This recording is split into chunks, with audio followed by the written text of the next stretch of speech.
Hello students, this is Surbhi Tiwari and you are watching your favorite educational channel Magnet Brains.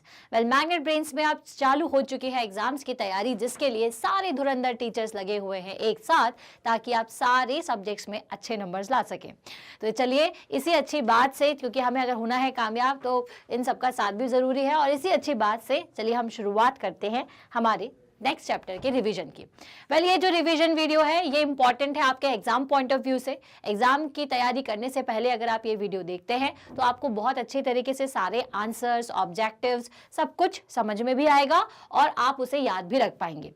तो चलिए शुरुआत करते हैं chapter number 17 की, जिसका नाम है forest our life line. Well, कई स्टूडेंट्स को लगता है कि भाई 16-17 चैप्टर तो बहुत ही आसान है, हम आसानी से कर लेंगे, लेकिन जब एग्जाम देने बैठते हैं तो उनको आंसर्स नहीं आते, क्योंकि वो इसी उलझन में रहते हैं कि क्या क्या ज़रूरी पॉइंट्स थे जो कि हमें इस पर्टिकुलर टॉपिक में रखना है। जैसे कि फॉरेस्ट के बारे में सब जानते हैं, लेकिन उसमें ज़रूरी टर्म्स क्या है ये सब भूल जाते हैं। तो इसलिए इन चैप्टर्स को भी नहीं छोड़ना है, इसकी भी करनी है पूरी तैयारी। तो वेल, इस चैप्टर में हम कौन कौन से टॉपिक्स को कवर करने वाले हैं, चलिए इनको देख लेते हैं। तो हम करेंगे फॉरेस्ट वेल्थ को, प्रोड्यूसर्स, कंज्यूमर्स एंड डीकम्पोजर्स क्या होते हैं, फूड चेन क्या होती है, बैलेंस इन नेचर का क्या मतलब होता है, और फॉरेस्ट कंजर्वेशन क्या है। तो सबसे पहले तो हम देखेंगे कि फॉरेस्ट वर्ड जो है उसे अगर एक्सप्लेन करना है तो हम किस तरह से कर सकते हैं। इसमें जो हम कुछ टॉपिक्स पढ़ेंगे उसमें कुछ चीज़ें या कुछ ऐसे नए टर्म्स आ सकते हैं जो कि हमें एग्जाम में पूछे जाएंगे, जैसे कि क्राउन का मतलब क्या है, ठीक है, कैनोपी क्या होता है, तो ये सारी चीज़ें हमें पता होनी चाहिए। तो फॉरेस्ट का मतलब आप क्या समझते हैं, अ लार्ज एरिया, ठीक है, जो कि पूरी तरीके से प्लांट्स और ट्रीज से भरा हुआ हो। सो फॉरेस्ट में प्लांट्स और ट्रीज ही होते हैं क्या, कोई और चीज़ नहीं होती? तो होती है, क्या होते हैं, श्रब्स होते हैं, हर्ब्स होते हैं, ग्रासेस होते हैं, क्रीपर्स होते हैं और क्लाइंबर्स होते हैं। तो ये पॉइंट आपको याद रखना है कि forest is a large area covered with a thick growth of trees, shrubs, herbs, grasses, creepers and climbers. ये वर्ड आपको याद रखना है, क्योंकि अपन जनरली क्या सोचते हैं कि फॉरेस्ट का मतलब क्या है कि जिसमें सिर्फ ट्रीज लगी हुई हो, लेकिन जिसमें श्रब्स हो, हर्ब्स हो, ग्रासेस हो, क्रीपर्स हो, क्लाइंबर्स हो, इन सब का कॉम्बिनेशन हो, उसी को ही हम फॉरेस्ट कहते हैं। Okay, the type of plants found in different forests vary depending on the climate condition of the region of the forest is situated in। अब हर फॉरेस्ट का जो प्लांटेशन है या हर फॉरेस्ट में जो टाइप ऑफ ट्री है वो अलग अलग होती है, ठीक है। वो किस पर डिपेंड करता है, the type of plant found in different forest very depending upon the climate condition. किस पे डिपेंड करता है, क्लाइमेट कंडीशन पर।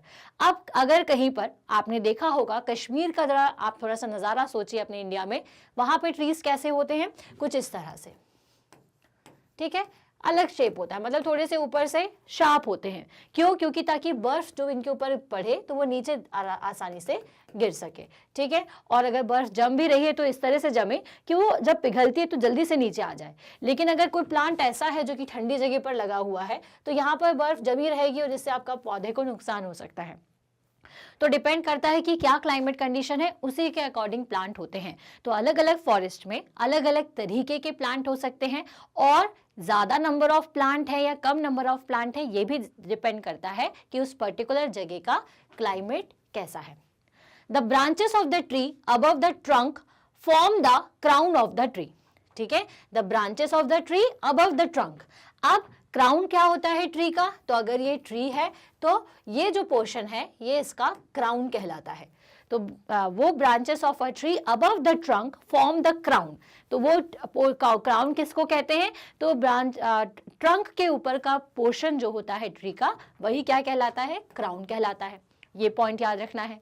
So different tree have crowns of different types and size. तो हम जैसे बताया आपको कि क्लाइमेट कंडीशन के अकॉर्डिंग अलग अलग टाइप के प्लांट्स होते हैं, अलग अलग टाइप के ट्रीज होते हैं। तो अलग अलग ट्रीज के अलग अलग टाइप के शेप के और साइज के क्राउन्स होते हैं। किसी के छोटे छोटे क्राउन्स होंगे, ठीक है, किसी के अलग अलग शेप के होंगे, कोई प्लांट आपको ऐसा मिलेगा। तो हर प्लांट का जो क्राउन का शेप और साइज है वो अलग अलग होता है, ठीक है। ये पॉइंट्स आपको याद रखना है। अब आप सोचेंगे कि हाँ ये सब तो मुझे पता ही नहीं था, फॉरेस्ट के बारे में अगर मुझे लिखना है तो ये सारे तो इंपॉर्टेंट पॉइंट्स हैं, कुछ नए टॉपिक, कुछ नए पॉइंट्स है, इंटरेस्टिंग है। Okay, so the crowns of all tall trees together form a roof over the other plants called the canopy. ठीक है, अब अगर आपसे पूछते हैं कि what do you mean by canopy, ठीक है, तो जो टॉल ट्रीज हैं उनके क्राउन्स है ना, ये देखिए बहुत सारे टॉल टॉल ट्रीज बने हुए हैं। अब ये सारे ट्रीज मिलकर के क्या बना रहे हैं, एक बड़ा सा स्ट्रक्चर या एक रूफ टाइप का चीज बना रहे हैं, एक रूफ बना रहे हैं। तो इस रूफ को ही, जो कि छोटे प्लांट्स के ऊपर होती है, उसी को ही हम क्या कहते हैं, कैनोपी कहते हैं। A thick canopy does not allow sunlight to come in. अब कभी कभी ये जो कैनोपी है वो इतनी थिक होती है कि सन की जो लाइट है वो इन तक नीचे नहीं पहुंच पाती। In a forest, the plant that grow in the shade of the canopy form the understory. क्या बनाती है, अब देखिए, अब दो नई चीजें सीखने को मिल गई ना। एक तो कैनोपी आपने सीखा वर्ड, एक वर्ड सीखा आपने क्राउन क्या होता है। अब एक जो नया है वो होता है अंडरस्टोरी। सो अंडरस्टोरी क्या होते हैं, तो जो प्लांट आपके इस फॉरेस्ट में कैनोपी के नीचे लगे हुए होते हैं, उस शेड के नीचे ग्रो करते हैं, वो सभी अंडर स्टोरी बनाते हैं। ये देखिए, ये पूरी क्या कहलाएगी, आपकी अंडर स्टोरी कहलाएगी। ठीक है, so there are different layers in the understory. अब इसमें भी अलग अलग लेयर्स होती हैं। Below the tall trees are smaller trees, below which are the shrubs and the tall grasses. अब देखिए, ये जो छोटे ट्रीज होते हैं उसमें श्रब्स होंगे, हर्ब्स होंगे, छोटे छोटे प्लांट्स हो सकते हैं, ग्रासेस हो सकते हैं। तो ये जो अंडर स्टोरी है इसका लेवल अलग अलग हो सकता है। जैसे सबसे पहले तो स्मॉल ट्रीज होंगी, ठीक है, जैसे अगर मैं यहाँ पे डिजाइन करूं, ठीक है, ये स्मॉल ट्री, बड़ी बड़ी ट्री के नीचे क्या है, ये बड़ी बड़ी ट्रीज लगी हुई हैं, ठीक है, इनके नीचे स्मॉल ट्री, इसके नीचे आपके बड़े बड़े से हर्ब्स हो गए, ठीक है, उसके नीचे होते हैं श्रब्स और फिर होती हैं ग्रासेस। तो मतलब ये जो पूरा अंडर स्टोरी है, ये क्या होता है, वो चीज जो कि आपके कैनोपी के नीचे होते हैं, जो कि सारे छोटे प्लांट मिलकर के बनाते हैं, उसे अंडर स्टोरी कहते हैं। और उसका जो लेवल है वो अलग अलग हो सकता है। ओके, तो ये पॉइंट आपको याद रखना है। So the herbs form the lowest layer, और जो सबसे नीचे होते हैं वो क्या होती हैं, हर्ब्स, जो बिल्कुल छोटे छोटे से, ये जो क्या होंगे, ये आपकी हर्ब्स होती हैं। ठीक है, सो हर्ब्स जो है वो सबसे नीचे की लेयर बनाती है। The forest floor consist of soil covered with the dead and decaying leaves. अब ये तो अपन ने किसकी बात कर ली, हमने सबसे पहले स्टार्ट किया क्राउन से।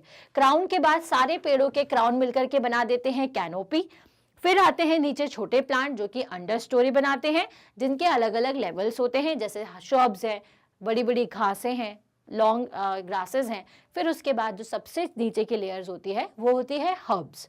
हर्ब्स के भी नीचे क्या होगा, सॉइल होगी। सब्जी सारी की चीजें, सारी चीज सॉइल में ही लगी होती है। तो सॉइल में क्या होता है, अब तो soil has covered with the dead and decaying leaves. अब इसके जो सॉइल है उसके ऊपर डेड और डिकेइंग लीव्स रहती है।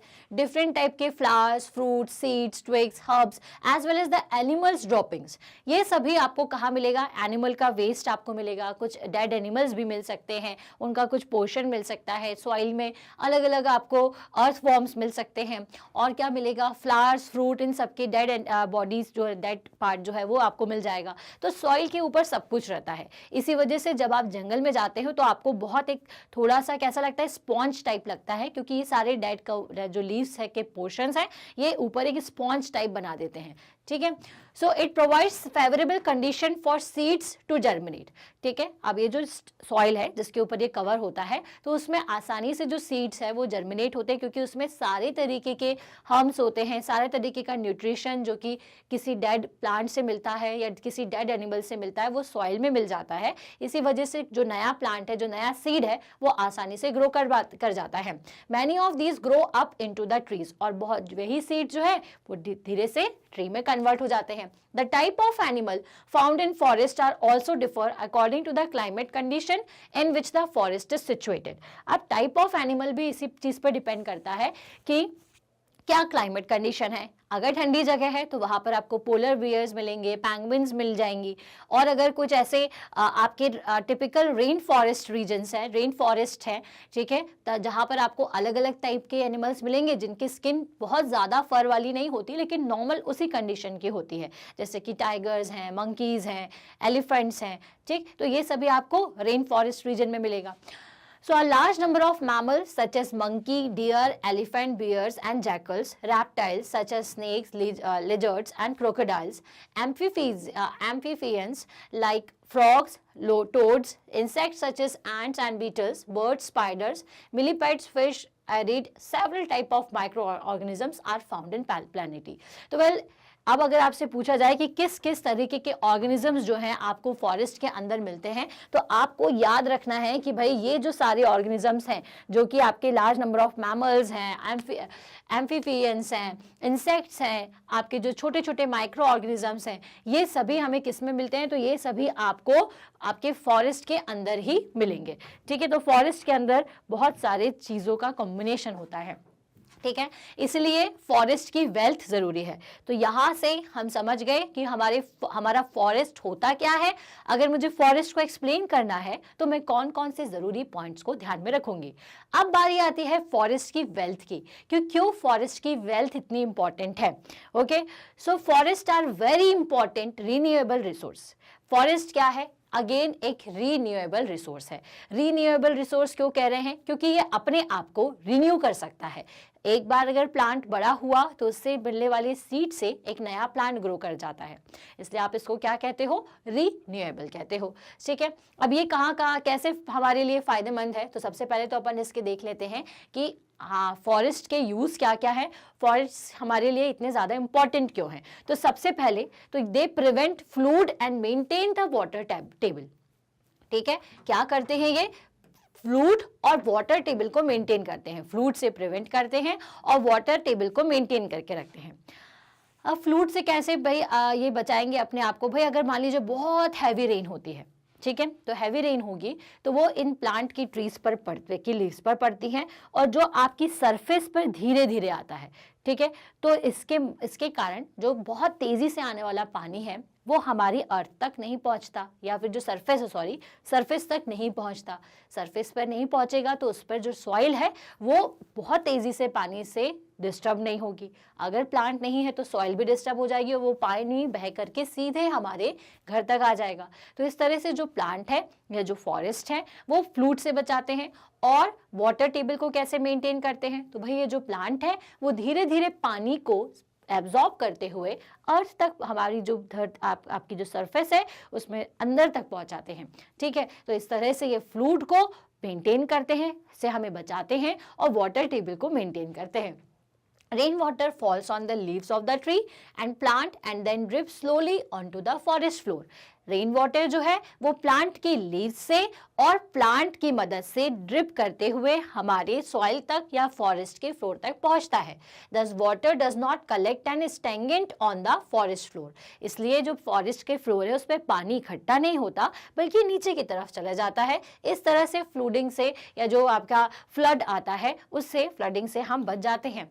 The water is able to seep into the soil and help to recharge the water table. इस तरह से जो पानी हमारे सॉइल के अंदर जाता है वो वाटर टेबल को भी मेंटेन करता है और साथ ही साथ हमारे जो सॉइल है उसे बहुत अच्छा बनाता है और हमें फ्लूड से बचाएगा। तो when it rains heavily in the city the roads get flooded but this not happen in forest. Why, अब क्या होता है कि जब आपने देखा होगा कि भाई बहुत तेज पानी गिर रहा है तो सिटीज की जो सड़कें हैं या जो सिटी का एरिया होता है वो भर जाता है, लेकिन फॉरेस्ट में ऐसा नहीं होता। तो क्यों नहीं होता, अब सिटी में बनी हुई हैं कंक्रीट्स की सड़कें, बहुत सारे घर, वहां पर सॉइल और पानी का डायरेक्ट कांटेक्ट नहीं हो पाता, जिसकी वजह से पानी जो है वो यहाँ वहाँ बहता रहता है और धीरे धीरे भरना शुरू हो जाता है, जिसकी वजह से हम ये कहते हैं कि हमारी सड़कों पर पानी भर गया। ठीक है, इतना तेज पानी आता है कि ड्रेनेज सिस्टम भी फुल हो जाता है, तो उसके बाद ड्रेनेज का पानी भी ऊपर आ जाएगा और आपका जो पानी बारिश का आ रहा है वो और ऊपर उठता जाता है। इसी केस में अगर जंगल की बात करें तो जंगलों में क्या है, ट्रीज हैं। ट्री क्या करेंगे, उस पानी को आसानी से पत्तियों से होते हुए, अपनी लीव्स से होते हुए धीरे धीरे नीचे पहुंचाते हैं और वो पानी हमारे फॉरेस्ट के फ्लोर पर जाकर के सॉइल में सोख हो जाता है और इस तरह से वहाँ का जो वाटर टेबल है वो भी मेंटेन हो जाता है। सो फॉरेस्ट किस किस चीज में हेल्प करते हैं, तो फॉरेस्ट जो है वो सबसे पहले बताते हैं सॉइल इरोजन से। सॉइल से कैसे इरोजन मतलब क्या होता है, सॉइल का टूटना और उसका यहाँ वहाँ बिखर जाना। अब किसी जगह पर अगर सॉइल नहीं होगी तो वहां पर फिर प्लांटेशन नहीं होगा, सॉइल नहीं होगी तो फिर पानी जो है वो सोख भी नहीं होगा। तो इसीलिए जरूरी है कि जो सॉइल इरोजन है उससे हमें बचाव हो। सॉइल इरोजन को कैसे बचाया जा सकता है, तो प्लांट की मदद से। प्लांट्स के जो रूट्स होते हैं वो इन सारे सॉइल पार्टिकल को बांध कर रखते हैं, या फिर आप कह सकते हो बाउंड करके रखते हैं, ठीक है, बाउंड करके रखते हैं, जिसकी वजह से जब बारिश का पानी आता है बहुत तेजी से तो सॉइल के, क्योंकि जड़ों को पकड़ी रहती है, रूट्स को पकड़ के रखती है, इसलिए वो उस पानी के साथ बहती नहीं। इसी तरीके से जब जोरदार आंधी आती है तो भी वो, क्योंकि रूट्स के साथ अच्छी तरीके से बंधी हुई है, तो वो भी वहां से नहीं हटती। तो इस तरह से जो प्लांट्स हैं या जो फॉरेस्ट है वो सॉइल इरोजन को भी प्रिवेंट करते हैं। So the roots of the plants bind the soil particles together, ठीक है, जो रूट्स होते हैं प्लांट के वो क्या करते हैं, सॉइल पार्टिकल को आपस में बांध देते हैं एंड प्रिवेंट द सॉइल और इरोजन एंड दस maintain the fertility of the soil. और इस तरह से जो सॉइल है उसकी फर्टिलिटी मेंटेन रहती है। Soil erosion is also prevented because the rain drops do not fall directly on the forest floor with full force. Soil erosion, इसलिए इरोजन जो है वो जंगलों में इसलिए सबसे ज्यादा कम भी होता है क्योंकि जो भी पानी फोर्स से आता है वो डायरेक्टली सॉइल पर नहीं जाएगा। अब आप खुद सोचिए कि अगर आप बहुत तेजी से मिट्टी के ऊपर पानी डालेंगे तो क्या होता है, मिट्टी आपको यहाँ वहां बिखरी हुई दिखती है। उसी तरीके से जब बहुत तेज पानी आता है तो सॉइल भी का ओरिजिन भी हो जाता है। लेकिन फॉरेस्ट में ऐसा नहीं होता क्योंकि उस मिट्टी में लगे होते हैं बड़े बड़े प्लांट्स, ट्रीज, हर्ब, श्रब्स, जो कि डायरेक्ट पानी को सॉइल तक नहीं पहुंचाते बल्कि धीरे धीरे पहुंचाते हैं, ठीक है। फिर होता है सप्लाई ऑफ ऑक्सीजन। अब आपको तो पता है प्लांट दिन में फोटोसिंथेसिस की प्रोसेस करते हैं, फोटोसिंथेसिस की मदद से अपना खाना बनाते हैं और उसमें निकालते हैं ऑक्सीजन जो कि हमारे लिए हेल्पफुल है। तो जितने ज़्यादा प्लांट होंगे उतना ज़्यादा हमारे ऑक्सीजन का कंटेंट एटमॉस्फेयर में रहेगा। और इसीलिए तो प्लांट्स को या फिर आपके जो फॉरेस्ट है उसे हम ग्रीन लंग्स कहते हैं। So plant in the forest release oxygen during photosynthesis. This provides all the animals including us with oxygen to breathe and help to maintain the ratio of oxygen to carbon dioxide in the atmosphere. तो plant जो है वो क्या करते हैं, हमें animals को oxygen देने का काम करते हैं और इसी तरह से कार्बन डाइऑक्साइड और ऑक्सीजन का लेवल मेंटेन रहता है। That is why forest are called the green lungs, और इसीलिए हम फॉरेस्ट को ग्रीन लंग्स कहते हैं। अब क्या करते हैं फॉरेस्ट इसके अलावा, तो एब्जॉर्प्शन ऑफ कार्बन डाइऑक्साइड। अब क्या हो अगर कार्बन डाइऑक्साइड ही हमारे एटमॉस्फेयर में हो जाए, तो कार्बन डाइऑक्साइड अगर हो जाएगी तो हीट बढ़ेगी, हमें सांस लेने में दिक्कत होना शुरू हो जाएगी क्योंकि हमारी बॉडी कार्बन डाइऑक्साइड को ही बनाती है। अब ऑलरेडी आपकी बॉडी में भी कार्बन डाइऑक्साइड, बाहर में भी कार्बन डाइऑक्साइड, तो इससे आपको जीने में दिक्कत होगी क्योंकि आपका जो फूड है वो किसकी मदद से एनर्जी में कन्वर्ट होता है, ऑक्सीजन की मदद से, ठीक है। डायरेक्ट मतलब अपन कह सकते हैं कि सनलाइट की मदद से, लेकिन सनलाइट को यूजेबल फॉर्म में हमारी बॉडी के अकॉर्डिंग प्लांट बनाते हैं। वो क्या करते हैं, उस सनलाइट को का यूज करके ऑक्सीजन बना देते हैं और फिर वो ऑक्सीजन हम ले लेते हैं ताकि हमारे फूड से हमें एनर्जी मिल सके, ठीक है। लेकिन अगर प्लांट ही नहीं होंगे तो क्या होगा, कार्बन डाइऑक्साइड का कंटेंट बढ़ जाएगा। तो लेकिन प्लांट क्या करते हैं, प्लांट ऑक्सीजन के लेवल को, ऑक्सीजन को भी रिलीज करते हैं, ऑक्सीजन को रिलीज करके कार्बन डाइऑक्साइड के लेवल को मेंटेन करके रखते हैं। So if amount of carbon dioxide increases in atmosphere it would result in the increase in earth temperature. अगर कार्बन डाइऑक्साइड बढ़ गया तो अर्थ टेम्परेचर इंक्रीज हो जाएगा। Plant in the forest take in carbon dioxide from the atmosphere during photosynthesis, hence they help to maintain the right amount of carbon dioxide in the atmosphere। अब क्योंकि plant carbon dioxide को लेते हैं photosynthesis के process में, तो इस तरह से ये एटमॉस्फेयर में कार्बन डाइऑक्साइड के लेवल को मेंटेन करके रखते हैं। ओके, तो भाई जो आपके फॉरेस्ट है वो क्या करते हैं, इतनी सारी चीजें देख ली ना अपन ने, याद रखिएगा भाई, ठीक है। पहले तो सॉइल इरोजन से बचाते हैं, दूसरी चीज हमारे वाटर लेवल को इंक्रीज करते हैं, ऑक्सीजन देते हैं, कार्बन डाइऑक्साइड के लेवल को मेंटेन करते हैं और cool the air and increased rainfall. अब ये जो प्लांट है भाई, सबसे ज़्यादा प्लांट के जो लीव्स है उन्हीं की वजह, उन्हीं से ही एवोपरेशन होता है, ठीक है। तो ये वाटर साइकिल को भी अच्छा बनाते हैं, वाटर साइकिल बनाने में, और रेन के लिए भी ये बहुत हमें हेल्प करते हैं, और साथ ही साथ हमारे एयर को कूल डाउन भी करते हैं क्योंकि एवोपरेशन से क्या होता है, एवोपरेशन से पानी जो है वो वेपर के फॉर्म में जाता है और हवा से मिलेगा तो वो ठंडा होगा और हमें हवा भी कैसी लगती है, ठंडी महसूस होती है। Okay, so plant in the forest absorb water from the soil and release it into the air through the transpiration. अब जो पत्तियों से जब पानी को एवोपरेट कर देते हैं लीफ से जो पानी को वो निकाल देते हैं एवोपरेशन से, उसको अपन ट्रांसपिरेशन कहते हैं। याद है सभी को? तो ये ट्रांसपिरेशन की मेथड से क्या होता है, ये पानी को या ट्रांसपिरेशन की मेथड से एयर को ठंडा रखने का काम करते हैं। So this increase the amount of water vapour in the air and help in the clouds formation. इसी तरीके से क्लाउड फॉर्मेशन होता है। This ultimately causes increase in rainfall. The increased amount of water vapour in the atmosphere also cools the surrounding air. अब इतना ज्यादा water vapour अगर ऊपर अमाउंट में फैलेगा तो भाई हमारी जो एयर है वो भी कैसी रहेगी, ठंडी रहेगी। इसके साथ सबसे ज़रूरी जो हम हमेशा पढ़ते आ रहे हैं, provide food and shelter for wild life. हमारे वाइल्ड लाइफ एनिमल्स कहाँ रहते हैं? ये सभी जंगलों में रहते हैं, क्योंकि जंगल में उन्हें शेल्टर भी मिलता है इस घने जंगलों में, और साथ ही साथ बहुत सारी वैरायटी के प्लांट्स और ट्रीज से उन्हें फूड भी मिल जाता है। Okay, so forest provide the best habitat for various kinds of wild animals. A large variety of plants grows in the forest. This provides food for wide variety of herbivores. ठीक है, अब ये जो आपका फॉरेस्ट है उसमें हर्बेरियर्स भी होते हैं, कार्निवर्स भी होते हैं और ऑमनिवर्स भी होते हैं, क्योंकि सभी को अपने हिसाब से फूड मिल जाता है। जैसे कि अगर अपन हर्बेरियर्स की बात करें तो उनके लिए कितने सारे तरीके के हर्ब्स हैं, शर्ब्स हैं, जो कि वो खा करके आसानी से अपना जीवन बिता लेते हैं। This means increase availability of food for the large variety of carnivores.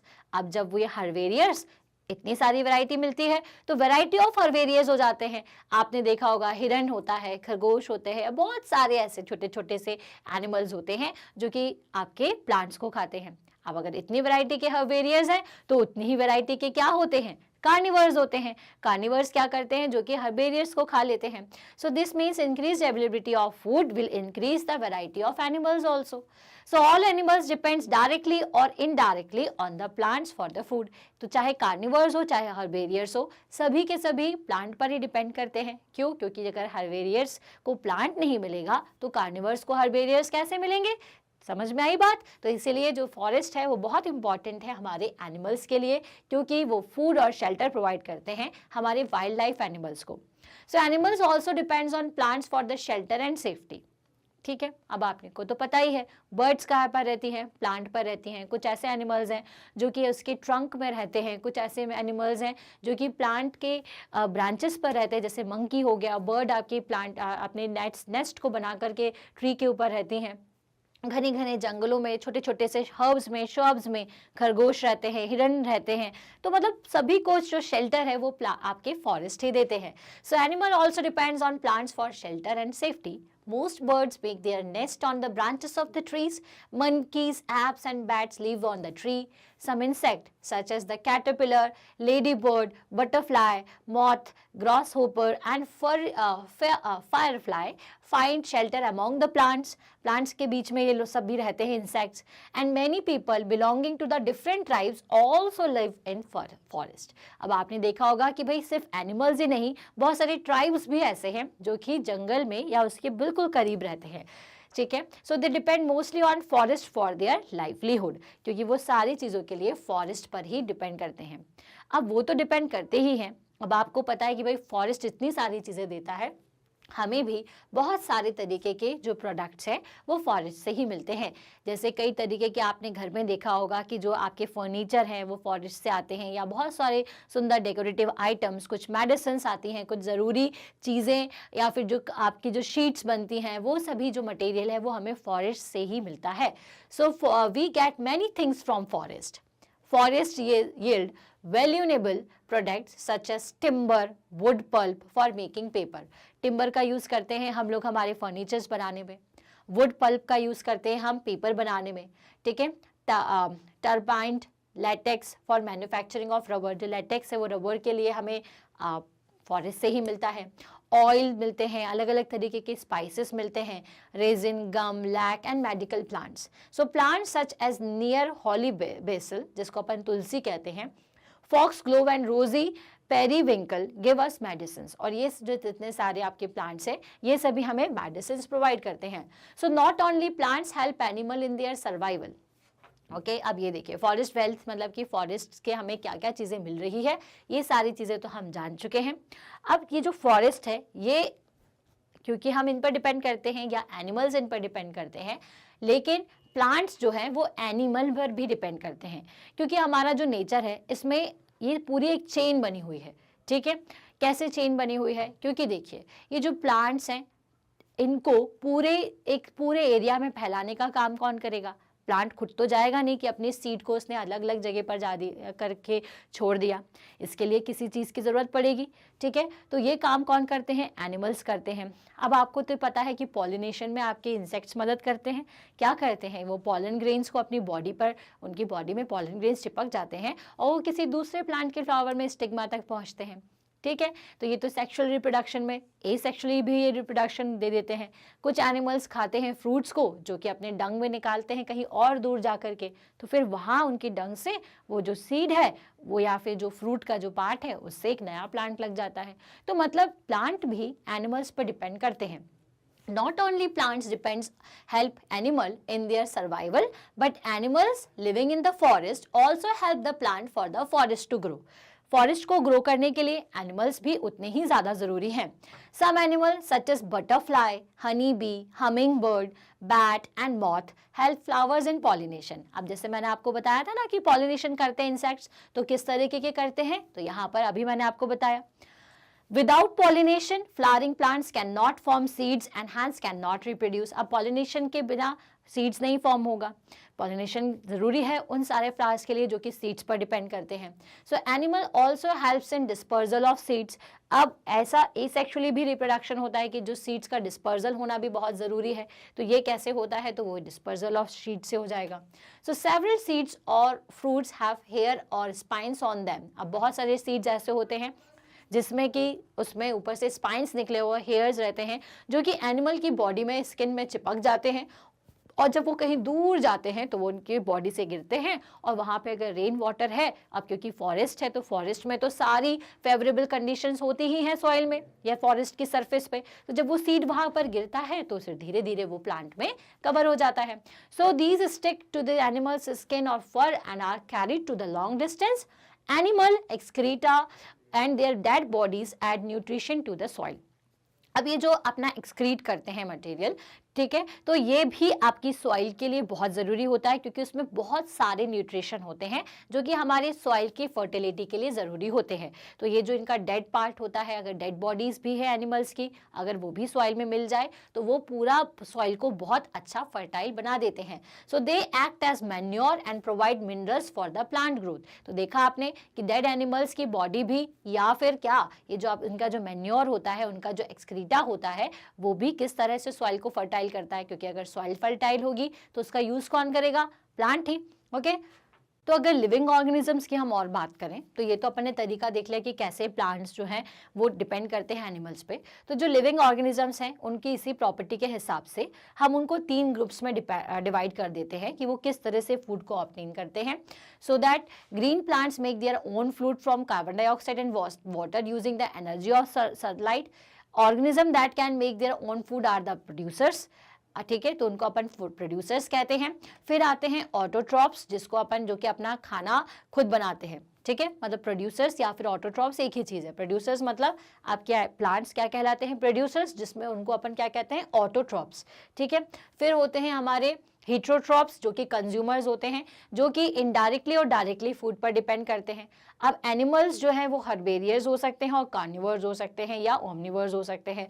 हर्बेरियर्स जैसे कि cow, deer, goat are animals that eat plants and they get food directly from the plants. Such animals are known as the primary consumers, और इसको अपन क्या कहते हैं?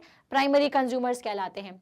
Carnivores क्या होते हैं? तो carnivores such as tiger, wolf eat other animal, they thus get their food indirectly from the plants and they are called the secondary consumers, जिसको अपन क्या कहते हैं? Secondary consumers. तो ये सारी जो चीजें हैं, ये जो सारे टाइप के एनिमल्स हैं वो फॉरेस्ट में रहते हैं, जो कि प्लांट को भी हेल्प करते हैं और एक फूड चेन को, ठीक है, बनाने में भी हेल्प करते हैं। क्योंकि अगर बहुत ज्यादा प्लांट हो जाए तो भी नुकसानदेह है, बहुत सारे हर्बेरियर्स हो जाएं तो भी दिक्कत है, क्योंकि प्लांट कम हो जाएंगे, प्लांट कम हो जाएंगे तो हमारे एटमॉस्फेयर में ऑक्सीजन कम हो जाएगी। तो ये ज़रूरी है कि हर्बेरियर को खाने के लिए आपके कार्निवर्स हो, ताकि इनकी संख्या भी कम हो सके, ठीक है। और ये जो फाइनली ये जब खत्म होते हैं कार्निवर्स, तो ये आपके सॉइल में मिल जाते हैं, जिनको ये छोटे छोटे आपके वर्म्स हैं या जो एंट्स हैं, ठीक है, ये सभी उनको क्या करते हैं, उनको डिके कर देती है उनकी बॉडी को ये ऑर्गेनिजम्स, और आपकी सॉइल में अगेन मिला देते हैं, ठीक है। सो ह्यूमंस क्या होते हैं, इनमें ह्यूमंस भी इन सारी प्रोसेस में काम में देते हैं, जो कि हैं omnivores.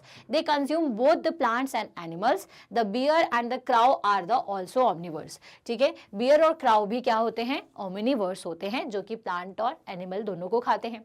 Some animal help us in keeping our environment clean. They consume dead animals and dispose them off. They are called the scavengers, ठीक है। तो ये जो स्कैवेंजर्स होते हैं, जैसे crows, jackals, hinds and vultures are scavengers. Okay, so bacteria and fungi are very small organisms that cannot be seen with the naked eye. These are known as the microorganisms. ठीक है, तो भाई जो micro organisms है ये क्या करते हैं, उसको बहुत अच्छी तरीके से, जो भी बॉडी होती है डेड बॉडी, उसे बहुत अच्छी तरीके से सॉइल में मिक्स कर देते हैं। They are consumers that feed mainly on the dead remains of the plants and animals and they are called the decomposers. इनको अपन डीकम्पोजर्स भी कहते हैं, क्योंकि ये किसी भी बॉडी को डीकम्पोज करके उसे मैन्योर में कन्वर्ट करने का काम करते हैं, ठीक है। So the nutrition that the producers absorb from the soil are passed all the consumer, और इस तरह से जो न्यूट्रिशन है वो अगेन प्लांट में जाता है। तो देखा आपने कैसे चेन चलती है ना, ये बहुत आसान तरीका है समझने का। प्लांट जो है उसको जो न्यूट्रिशन है वो इसी चीज़ से मिल जाता है, ठीक है। ये न्यूट्रिशन कहाँ मिल पहुँच जाता है, इस प्लांट में। प्लांट ग्रो करेगा, इसको आपके हर्बेरियर्स खाएंगे, कार्निवर्स या ओमनिवर्स खाएंगे। ये जब खत्म होंगे तो ये जो आपके माइक्रो ऑर्गेनिजम्स हैं या जो आपके छोटे छोटे से स्कैवेंजर्स हैं, ये क्या करेंगे, इसको छोटे छोटे पार्ट में तोड़ेंगे। स्कैवेंजर्स के बाद ये जो आपके बैक्टीरिया और जो फंगी हैं, ये क्या करते हैं, उसको और ज़्यादा छोटे करके सॉइल में मिक्स कर देते हैं, ठीक। सो जो न्यूट्रिशन जहां से शुरू हुआ था वो वहीं पर जाकर के पहुंच जाता है। तो ठीक ये जो पूरी प्रोसेस है इस तरह से चलती जाती है। तो आपको याद रखना है कि बैक्टीरिया और जो फंगी जो कि डिकम्पोज करते हैं, उसे हम देख नहीं सकते, उन्हें माइक्रो ऑर्गेनिजम्स या डिकम्पोजर्स कहा जाता है। बेसिकली ये क्या करते हैं कि जो व्हेन अ प्रोड्यूसर और consumer die, a bacteria and fungi act to break down और decompose the material of its dead body into the nutrition substance it was made up of. ये क्या होता है, बेसिकली जितने भी ये जो फंगी हैं, बैक्टीरियाज हैं, ये जो डेड बॉडी के ऊपर काम करते हैं, दैट मीन्स कि उन्हें ऐसे पार्टिकल्स में, इतने छोटे पार्टिकल्स में तोड़ देते हैं कि वो आसानी से सॉइल में घुल जाए, और जितना भी न्यूट्रिशन उनकी बॉडी में है वो सॉइल पर जाकर के मिल जाता है। These nutrition return to the soil from where they come and mix with it. तो बेसिकली क्या होता है कि जो चीज़ जहाँ से शुरू हुई है वहीं पर जाकर के पहुँच जाती है। So thus the decomposers serve a very useful purpose of maintaining the balance of nutrition in the soil by returning the nutrition to it. Okay. So in this way the nature cycle recycles the nutrition that have been taken from the soil. तो इस तरह से जो producers, composers और decomposers हैं, ये सब काम करते हैं, और ये जो हमारा साइकिल है ये बनता जाता है। Okay, so what has been taken away must be put back for life cycle to continue. Mushrooms which are also fungi but are not microscopic in size are also decomposers. So जो भी चीज़ जहाँ से आई वो वहीं चली जाती है। सो decomposers की अगर बात की ही जा रही है तो उसमें मशरूम सबसे पहले आता है। तो मशरूम का बेसिक काम क्या होता है, ये मशरूम जो है वो एक तरीके का फंगी ही है, जो कि डिकम्पोजर ही है, लेकिन जिसको हम हमारी नेकेड आई से देख सकते हैं। अब आता है एक चेन की फूड चेन क्या होती है। तो आई होप आप सभी फूड चेन समझ चुके होंगे। हमारा ये जो पूरा नेचर है उसमें हर चीज़ एक दूसरे पर डिपेंडेंट है। हम ये नहीं कह सकते कि प्लांट के ऊपर कार्निवर्स बिल्कुल डिपेंडेंट नहीं है या ह्यूमंस डिपेंडेंट नहीं है, सब चीज़ें एक दूसरे पर डिपेंडेंट है। फूड चेन का मतलब क्या होता है कि जो आपके ग्रास एनिमल्स हैं, ठीक है, या फिर जो आपका प्लांट है उसे कोई ग्रास एनिमल खाएगा, उसे जैसे कि आप छोटा सा एक फूड चेन देख सकते हैं यहाँ पर। अब आपको फूड चेन का मतलब कि एक न्यूट्रिशन का किसी और तक पहुंचकर वापस अपनी जगह पर आ जाना, सॉइल से शुरू होकर के वापस सॉइल में आ जाना। हमारे फॉरेस्ट में या फिर हमारे इस नेचर में कई तरीके की फूड चेन्स हैं, या आप कह सकते हो कि फूड वेब भी हैं। फूड वेब क्या होता है ये आगे बताऊंगी, लेकिन फूड चेन क्या होती है, जैसे मैंने कहा बहुत सारी तरीके की फूड चेन है।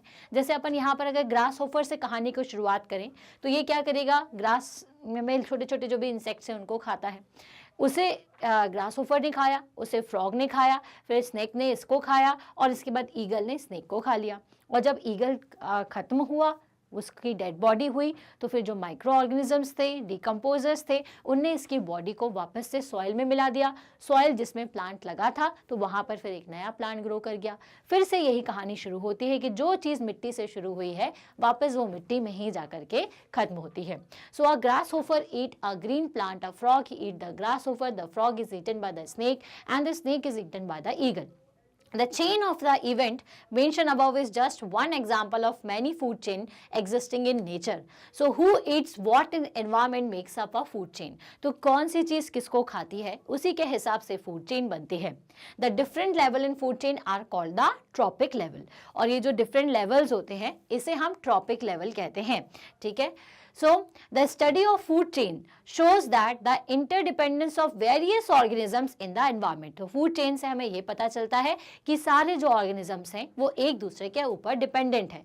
जो टिपिकल फूड चेन है वो ये है grass, deer and lion. Deer ने ग्रास को खाया, ग्रास ने न्यूट्रिशन लिया. वैसे कहानी कहाँ से शुरू होना चाहिए, सॉइल से. सॉइल से न्यूट्रिशन गया प्लांट में, प्लांट को खाया डियर ने, डियर को खाया लायन ने. जब लायन खत्म हुआ तो डिकम्पोजर्स ने बाकी वापस से सॉइल में जितने भी न्यूट्रिशन थे उनको पहुंचा दिया, और यहाँ से न्यूट्रिशन वापस से आपके ग्रास से पहुंचता हुआ डियर ने, लायन ने, और इस तरह से ये जो फूड चेन है वो चलती जाती है. Typical food chain is in a ponds. अब पानी में भी ये फूड चेन होती है, अर्थ पर भी होती है. तो वो कैसी है, एल्गा ने स्मॉल फिश, एल्गा को खाया स्मॉल फिशेस ने, स्मॉल फिशेस ने लार्ज फिशेस ने. लार्ज फिशेस के बाद जो आपके मोल्ड्स होते हैं, वाटर मोल्ड्स, वो क्या करेंगे भाई, लार्ज फिशेस को और छोटे छोटे पार्ट में तोड़ेंगे जो कि वापस से एल्गा लेकर के अपने आप को ग्रो करेगा.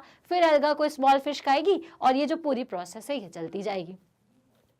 सो फूड चेन का मतलब क्या होता है कि एक एनर्जी का दूसरे तक पहुंचना. ठीक है. तो फ्लो ऑफ एनर्जी ना फूड चेन किस तरह से होता है जरा देखते हैं. तो भाई जो सन है हमारा वो एक अल्टीमेट सोर्स ऑफ एनर्जी है. प्लांट जो है वो सन की एनर्जी का यूज करके ही फूड बनाते हैं और अपने आप को ग्रो करते हैं. प्लांट ने, दैट मीन्स कि प्लांट के अंदर एनर्जी थी, उस एनर्जी को प्लांट ने सप्लाई कर दिया प्राइमरी कंज्यूमर्स पर जो कि है ग्रास होफर. ठीक है. इसके बाद वो गई, फ्रॉग ने खाया, स्नेक ने, फाइनल आपके जो इसके बाद ये टर्टरी कंज्यूमर्स थे, फिर ये फाइनल कंज्यूमर्स, और फिर फंगी से होता हुआ वापस से आपका जो मटेरियल था फूड का, न्यूट्रिशन था, वो सॉइल में मिल गया. अगेन उस न्यूट्रिशन को लेकर के सन की लाइट की मदद से इसने फिर से अपने आप को ग्रो किया. फिर ये प्रोसेस इस तरह से चलती जाती है. So the sun is the ultimate source of energy for everything on the planet. Green plants or producers are able to harness the energy of the sun to make food. Energy को लेकर के सन की green plant क्या करते हैं, अपना food बनाते हैं. तो in a food chain energy from plants is passed on from one organism to another. तो मतलब ये जो पूरी कहानी है फूड चेन की, उसमें ये जो एनर्जी है सन की वही एक से दूसरे तक पहुंच रही है ना. आपको सब कुछ समझ में आ रहा होगा कि ये सब पॉइंट्स क्या हैं. So from the producers the energy goes to the primary consumers. ठीक है. अगर अपन एक बड़े बड़े ब्रॉड सेंस में बात करें तो प्रोड्यूसर्स से, प्रोड्यूसर्स मतलब प्लांट, तो प्लांट से एनर्जी किसको जाती है, उस प्लांट को खाने वाले हर्वेरियर्स तक. हर्वेरियर्स से एनर्जी जाती है आपके ऑम्निवर्स या कार्निवर्स से. कार्निवर्स से वापस से डिकम्पोजर होते हुए ये वापस सॉइल में मिल जाएगी. So thus producers are always at the beginning of the food chain. तो जो प्रोड्यूसर्स हैं वो हमेशा आपकी फूड चेन के स्टार्टिंग में ही रहते हैं और जो डिकम्पोजर होते हैं वो एंड में होते हैं. तो इसका मतलब कि फॉरेस्ट बहुत इंपॉर्टेंट है.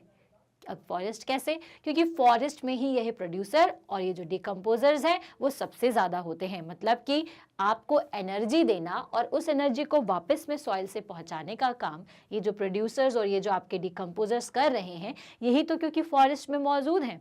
Okay. So you and the food you eat every day form a part of a food chain. तो आप ये जो खाना खाते हैं ये सभी फूड चेन का ही पार्ट है. ओके सो इसीलिए ये जो फूड चेन है इसको हमने इस चैप्टर में इंक्लूड किया हुआ है। अब फूड वेब क्या होता है, अब आप इस फिगर को जरा ध्यान से देखें, ठीक है। अब इस फिगर को देखिए कि एक एनिमल्स जो है, there are animals other than the grasshopper to eat plants, ठीक है। मतलब कि एक चीज को जरूरी नहीं है कि सिर्फ एक ही टाइप का एनिमल खाए, उसको दूसरे भी खा सकते हैं, और उस पर्टिकुलर एनिमल को जो कि प्लांट को खा रहा है उसे 2-3 तरीके के लोग खा सकते हैं, ठीक है। सो इसका मतलब यहाँ पे बहुत सारी फूड चेन बन रही है। तो ये डिफरेंट फूड चेन के कॉम्बिनेशन को ही हम क्या कहते हैं, इसी को ही हम फूड वेब कहते हैं। जैसे आप देखिए ग्रास को माउस भी खा रहा है, ग्रास होपर भी खा रहा है, रैबिट भी खा रहा है, और रैबिट को भाई ईगल, हॉक, फॉक्स ये सब खाते हैं, माउस को आउल भी खा रहा है, फॉक्स भी खा रहा है। तो मतलब कि एक ही चीज को बहुत सारी चीजें खा रही हैं, और ये सब मिलकर के अलग अलग तरीके की फूड चेन बनाती हैं। तो जब फूड चेन के कॉम्बिनेशन को ही अपन फूड वेब कहते हैं। So the sun is the source of energy for all living organism on the earth, but there are some animals living deep down on the ocean floor that have never seen sunlight. These animals form unique food chains and feed on certain bacteria. These bacteria get energy from the chemical found in water gushing out of the cracks in the earth crust. ठीक है, अब कुछ animals ऐसे होते हैं जो कि सन की एनर्जी को नहीं लेते, लेकिन वो माइक्रो ऑर्गेनिजम्स जैसे बैक्टीरिया हैं उनको खा करके अपना पेट भरते हैं। Okay so thus we have several food chain. तो इसका मतलब कि हमारी इस पूरी दुनिया में बहुत सारी तरीके की फूड चेन है जो कि सब मिलकर के एक जाल टाइप का बनाती हैं, एक स्पाइडर के वेब टाइप का बनाती हैं। इसी को हम फूड वेब कहते हैं, ठीक है। So food web shows how many animals are interconnected by the different plants. तो फूड वेब से हमें ये पता चलता है कि अलग अलग तरीके के जो एनिमल्स है वो किस तरह से इंटरडिपेंडेंट है, इंटरकनेक्टेड है एक दूसरे से, ठीक है। तो इस फिगर से आई होप आपको ये चीज़ क्लियर हो रही होगी कि एक जगह कितनी सारी फूड चेन्स हैं। ओके अब बैलेंस इन नेचर। तो बैलेंस इन नेचर का क्या मतलब है, हमारी नेचर को बैलेंस करना ज़रूरी है, जो कि हम नहीं करते, नेचर ऑटोमेटिकली कर लेती है। जैसे हम फूड चेन को ही देखें तो हर चीज़ को खाने के लिए एक ना एक चीज़ है। अब आप सोचें कि अरे यार ये कार्निवर्स कितने बेकार होते हैं, बेचारे हर्बेरियस को खा गए, या फिर ये हर्बेरियस देखो प्लांट को नुकसान पहुंचा रहे हैं। अब इनमें से अगर एक भी चीज़ नहीं होगी ना तो हमारे नेचर में बैलेंस नहीं बनेगा। जैसे कि अगर हर्बेरियर्स ना हो, ठीक है, तो प्लांट बहुत ही ज़्यादा एक्सेस में हो जाएंगे, ठीक है, वो एकदम विराट रूप ले लेंगे और हमें रहने के लिए प्रॉपर जगह नहीं मिल पाएगी, ठीक है। तो हर्बेरियस का होना ज़रूरी है। अब हर्बेरियस ने तो प्लांट को खा लिया, ठीक है, मतलब उतने ही प्लांट को खाएंगे ना जितनी उनकी कैपेसिटी है, क्योंकि रेशियो सबका बराबर है।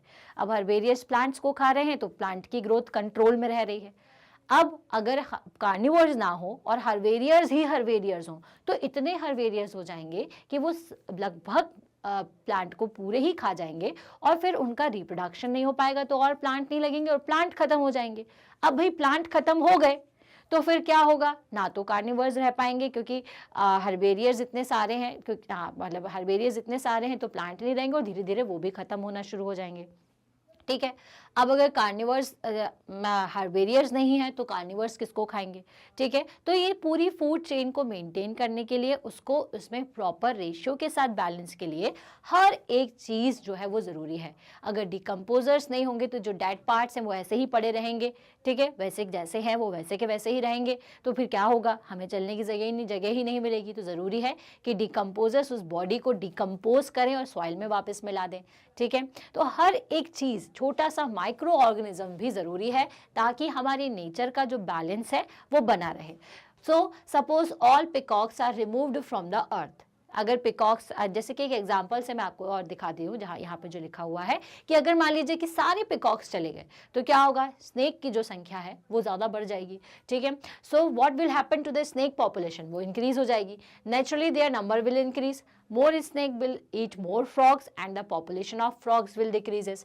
This will cause an increase in the grasshopper population and they will eat more plants including crops and there will be a food shortage. तो इस तरह से हर एक चीज़ इंपॉर्टेंट है, इसलिए कहा जाता है ना कि टाइगर को बचाओ भाई, इस तरीके के एनिमल्स को बचाओ। आपने कई बार पेपर में पढ़ा होगा कि टाइगर्स की संख्या कम हो रही है, या फिर नंबर ऑफ टाइगर्स का जो वो है वो ख़त्म हो रहा है, या कुछ एक स्पेशल टाइप का ब्रीड खत्म हो रहा है किसी एनिमल का।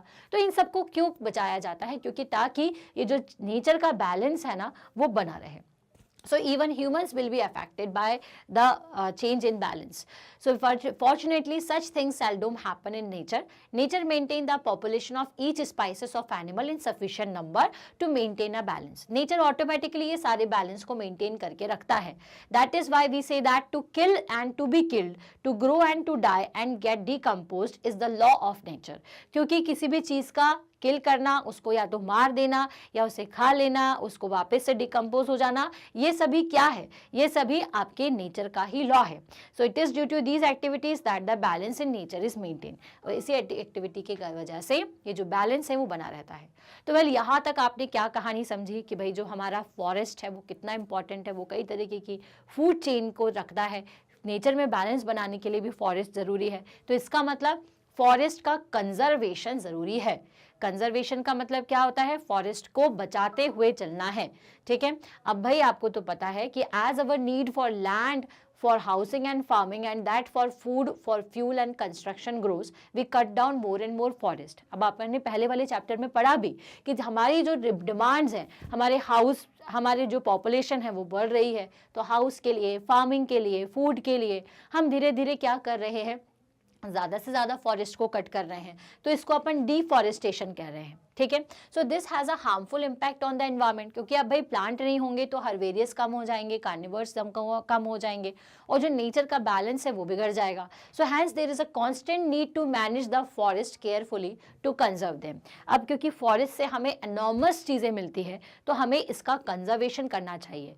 जैसे हम किस तरह से कर सकते हैं? अब हमने तो बहुत प्लांट्स काट दिए, हमने बहुत फॉरेस्ट को नुकसान पहुंचा दिया है, हमारी पॉपुलेशन भी बढ़ चुकी है. तो अब हम फॉरेस्ट को कैसे कंजर्व करें? हम पॉपुलेशन को वापस से तो रिड्यूस नहीं कर सकते या वापस से हम वो नहीं कर सकते. क्या कर सकते हैं हम वापस से क्या नहीं कर सकते? हम वापस से इंडस्ट्रीज को तो बिल्कुल हटा करके जीरो नहीं कर सकते, क्योंकि हमें कंपटीशन करना है, हमें दूसरे देशों से भी अपने आप को अच्छा बनाना है. तो ये सारी चीज़ें ज़रूरी है.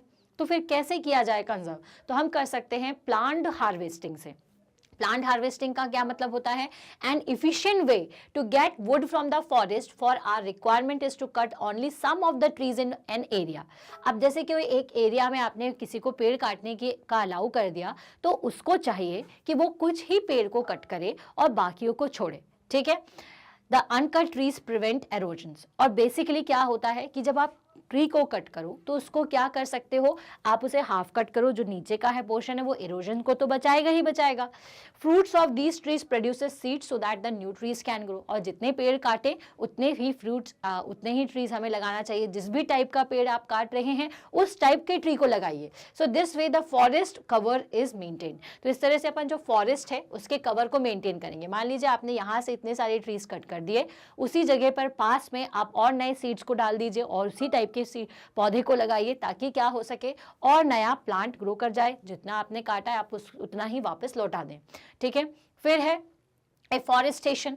So this is the practice of renewing a forest by planting, seedling और small trees. अब क्या होता है कि भाई afforestation, अब आप अपन फॉरेस्ट के साथ अगर छेड़खानी कर भी चुके हैं तो हमें उसमें afforestation करना चाहिए. दैट मीन्स कि और ज़्यादा वैरायटी के प्लांट्स लगाना चाहिए, सीड्स वहाँ पर डालना चाहिए ताकि वहाँ पे प्लांट ग्रो कर सके. So these days in our country plant afforestation is being done not only by the government but also by the private organization for commercial purposes. बहुत सारे private organisms भी इस तरीके के afforestation में help करते हैं.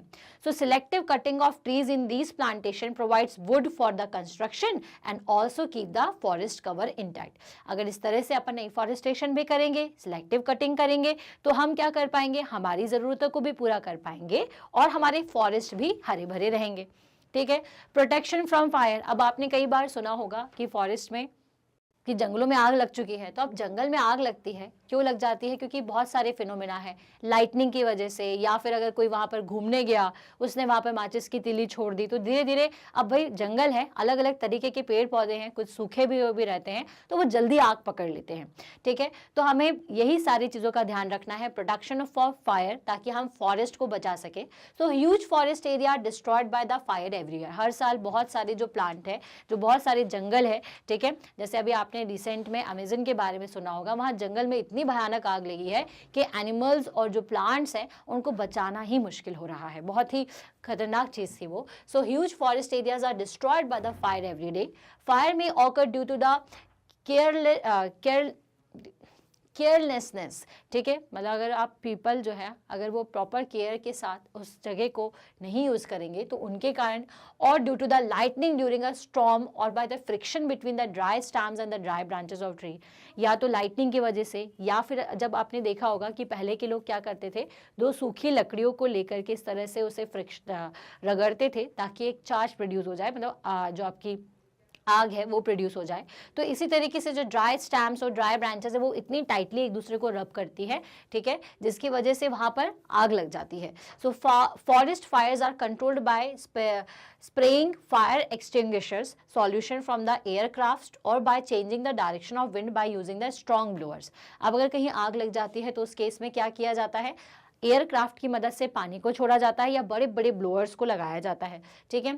सो इस तरह से अपन आग से बचा सकते हैं। और हमें अगर एक बीइंग एन अगर आप बहुत अच्छे नागरिक हैं तो उसके हिसाब से भी आपको क्या करना चाहिए, उसके हिसाब से अगर आपने देखा है कि भाई कहीं हल्का सा भी धुआं उठ रहा है तो तुरंत आपको फॉरेस्ट डिपार्टमेंट को इन्फॉर्म करना चाहिए ताकि वो उसके ऊपर ज़रूरी एक्शन ले सकें। So protection from insects and pests. So other important causes of forest destruction are insects and pests. So methods of controlling diseases in forest including removing infected trees and using the insecticides and fungicides। अब अगर आपने को plants को बचाना है, उसमें जैसे भी गंदगी लगी हुई है या जर्म्स हैं या इस तरीके के इंसेक्ट्स अगर हैं तो उनको रिमूव करना चाहिए, अदरवाइज वो प्लांट जो है वो अपनी डिसीज़ के साथ ग्रो तो नहीं कर पाएगा लेकिन अपनी डिसीज़ को दूसरे प्लांट तक पहुंचा देगा। तो इस तरह से बहुत सारे प्लांट जो है वो डिफेक्टेड हो जाएंगे। So insects and pesticides can be efficiently controlled by natural insects predators, they kill insects in large numbers. Okay, इसके बाद है प्रोटेक्शन फ्रॉम द ओवरग्रेजिंग। अब क्या होता है कि लोग क्या करते हैं, अपने जानवरों को छोड़ देते हैं और वो ओवरग्रेज करके छोटे छोटे प्लांट्स और ट्रीज को खत्म कर देते हैं, तो इन पे कंट्रोल होना चाहिए। Overgrazing by cattle, sheep, horse etcetera not only destroy the grassland but also tree in a forest. अब ये ग्रासलैंड को तो करते ही करते हैं बट ट्री को भी कर देते हैं, बेचारे कितने मासूम से हैं। Okay, the young trees are either eaten up और ट्रैम्पल्ड, तो जो भी यंग ट्रीज हैं वो खा लिया जाता है इनके द्वारा। The lower leaves are eaten up and roots and trunks are injured। तो लोअर ट्रीज को ये खा लेते हैं तो उनके रूट्स जो ट्रंक्स हैं वो सभी इंजर्ड हो जाते हैं, तो वो प्रॉपर तरीके से फिर ग्रो नहीं कर पाता। So overgrazing must therefore be prevented to save forest. इसलिए इन सब से इन प्यारे प्यारे जानवरों को ये पता नहीं होता कि अगर हमने ज़्यादा ओवरग्रेजिंग कर दी, ज़्यादा हमने चीज़ों को खा लिया तो ये हमारे फॉरेस्ट को नुकसान पहुँचाएगा, तो इसको कंट्रोल करना चाहिए। तो इसी टॉपिक के साथ हम खत्म करते हैं हमारे इस चैप्टर नंबर 17 का रिवीजन। आई होप आपको समझ में आएगा। चलिए एक फटाफट से रिव्यू ले लेते हैं, एक रिकैप कर लेते हैं कि हमें इस चैप्टर में क्या क्या पढ़ा था। The type of the plant and animal found in a forest dependent on the climate condition. सबसे पहले मैंने आपको बताया कि क्लाइमेट कंडीशन के अकॉर्डिंग प्लांट और एनिमल्स होते हैं। Forest prevents fluid, maintain the water table, prevent soil erosion, supply oxygen, cool the air, increase rainfall, provide food and shelter for the wildlife and provide us with various products। और साथ ही साथ हमें बहुत सारे product provide करते हैं। Plants depends on animal for pollination, dispersal of seeds and nutrients।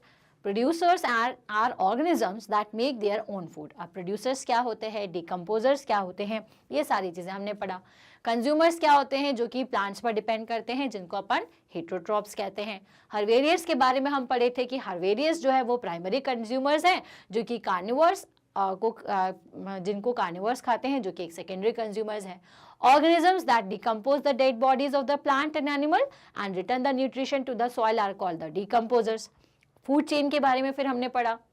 Food chain tell us who eats what in the environment and it shows how energy in the form of food is passed from one organism to the another। And a food web is a complex feeding system which contain several food chains, nature maintaining a balance between all living and non-living things। Forest can be conserved by plant harvesting, by afforestation, protection from the fire, insects and pests and from overgrazing। तो इसी के साथ हमने खत्म किया है हमारा chapter number 17 का रिवीजन। इसी की तरह हमने और भी चैप्टर्स के रिवीजन वीडियोस हमारी वेबसाइट पर डाले हुए हैं, आप देख सकते हैं। Bye selecting one shot revision, जैसे आप सिलेक्ट करेंगे तो आपको क्लास 7 सिलेक्ट करना है। क्लास 7 का वन शॉट रिवीजन जैसे ही डालेंगे तो आपको सारे सब्जेक्ट्स के चैप्टर्स दिखेंगे, तो जो भी चैप्टर पढ़ना है उस पर क्लिक कर दीजिए। पूरा वीडियो ज़रूर देखें, तभी आपको पूरा चैप्टर समझ में आएगा। अगर चैप्टर को आप देख लें, आपको समझ में आ रहा है, पसंद आ रहा है, तो लाइक करिए, कमेंट करके हमें ज़रूर बताइए और इसे शेयर करिए उन सारे स्टूडेंट्स के साथ जो कि सेम क्लास में है, साथ ही साथ डिफरेंट क्लास के स्टूडेंट्स के साथ भी, क्योंकि हमारे पास हर क्लास के स्टूडेंट के हिसाब से वीडियोज़ हैं। That is 100% free from kindergarten to class 12। Channel को सब्सक्राइब करें ताकि जो भी रीसेंट अपडेट है वो तुरंत आप तक पहुंच जाए। हम मिलेंगे हमारे नेक्स्ट वीडियो में, तब तक के लिए stay happy, stay healthy. Thank you so much.